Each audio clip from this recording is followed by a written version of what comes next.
Okay, here's the explanation on the matchup system, which will be a scoring system we're going to use for the Jeju Fury Bowling Tournament for 3 of the 4 games. The first game you play is going to be a standard knock down as many pins as you can, and you get seeded, and you get points based on your seeding.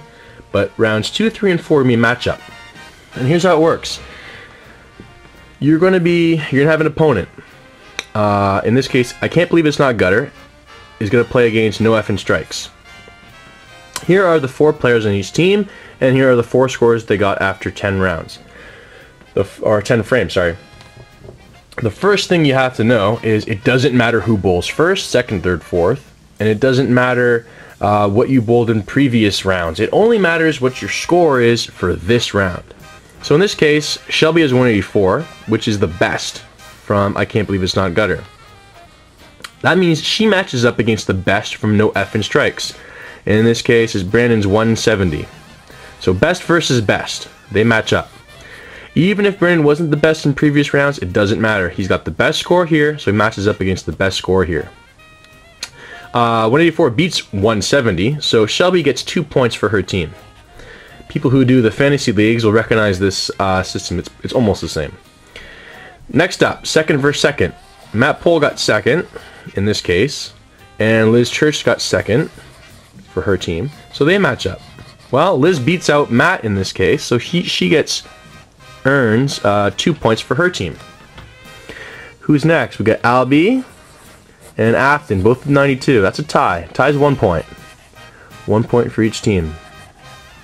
And last but not least, we have 9, less than a pin per frame. Quite difficult. Versus 10 on Craig's and Craig. So that's 2. That means No Effin' Strikes got 5 points for the round, whereas I Can't Believe It's Not Gutter only got 3. Now, it doesn't really matter who wins 5 versus 3, in the sense that No Effin' Strikes beat I Can't Believe It's Not Gutter 5-3. It just matters how many points you get. Each round, you get points, and the end of the 4 rounds, the sum of the points gives you your ranking. So it's not really a win in this case.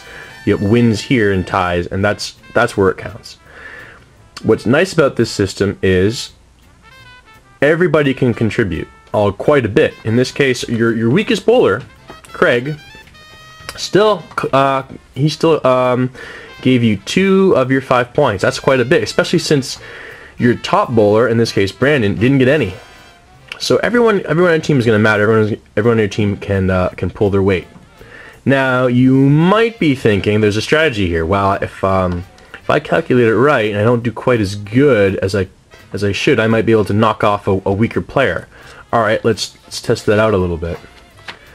Let's suppose Brandon can see that he's not going to be able to catch Shelby at 184, so he slows it down and he tries to knock off Matt. All right, so let's redo the calculations. Shelby has 184, matches up against, now it's going to be Liz, 165. She still knocks her out, 2. Brandon, 138, knocks out Matt. So he's done his job. He's earned 2 points. Next up, Afton and Albie, they're still at 92. They're at 1 each. And Craig still takes out Jeff. So he's got 2. So we have 5-3. Same score. And the reason is because because Brandon went down, he bumped Liz up. And that's always going to happen. And Shelby was still managed to take out Liz. So there really is no other strategy other than do your best. And that's where the fun is. Everyone's gonna try hard. If everyone tries hard, they can earn points for their team throughout all 4 rounds. There won't be any round where it won't count. Every round will count, and it'll increase your chances in the Lotto. And the Lotto is what I will explain next. But before I get to that, just one more thing I want to point out. Your pin count. So over here we have 300 something pins, over here with 300 something pins. These pins might come, this pin count might come into an effect in a tiebreaker scenario. Not in a, okay, let's say that, I can't believe It's Not Gutter got 3 points. No Effin' Strikes got 3 points. I'm not worried about this tiebreaker. Don't have to worry about this tiebreaker. Just worried about after the 4 rounds, if the 2 teams are tied, the first tiebreaker is a head-to-head. So if they played each other, who won? And the second tiebreaker would be the total amount of points throughout all 4 rounds. So that's when these pin counts can come into play, but only then. Okay, let's do Lotto next. Okay, so this is the Lotto system for the Jeju Fury Bowling Tournament. The reason we're doing a Lotto system is because we don't have time to do a bracket system. The bracket system, particularly the one that we use in the volleyball tournaments, allows for every team at least 2 chances at getting to the finals. For this one, we don't have that. We don't have time for that. So we're gonna have everybody have a chance. Everyone's gonna have a chance at the finals. But obviously, the better you do, the better the chances. Okay. So the top team will have 270 tickets put in the pot, and the bottom team will have 5 tickets. And you can do the math and figure out what the odds are. The top team will have about 11% chance, and the bottom team will have about less than 1. But that's okay. That's all. It's all fun.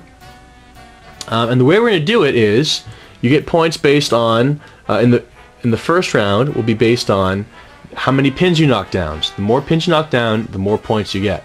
The top 4 teams will get 9 points each. The next 4 teams will get 7 points each. The next 5 will get 4 points each, and the next 3 after that will get 3 points each. Okay. Then you have round 2, 3, and 4, and those are the matchup rounds. You'll be matched up against teams that are of equal caliber, and based on round 1. Now, you don't want to throw away round 1. You don't want to think, well, we won't play well here, so we'll get matched up with weaker teams. First of all, other teams might think to do that, but more importantly, you're going to bump up weaker teams up top, and that gives these higher ranked teams a chance to pick on them and score more points. So it'd be tricky for you to climb back up the ladder if you fall down. That said, you can climb back up the ladder, and that's the whole point.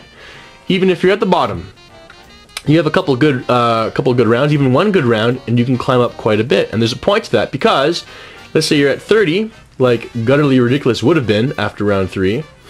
You get a good final round.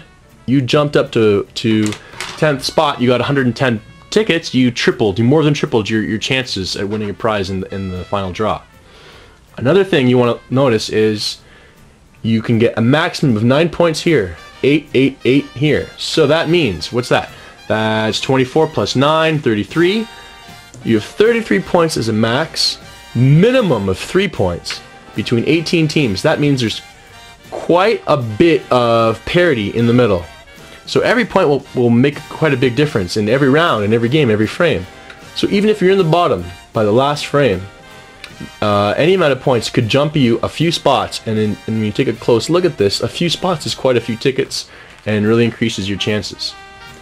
There are no guarantees, of course, but we hope that this system will be a lot of fun for everyone, and it'll make the whole tournament from the first frame in the first round to the last frame in the last round really exciting, and I hope everyone has a good time, and we'll see you on Saturday.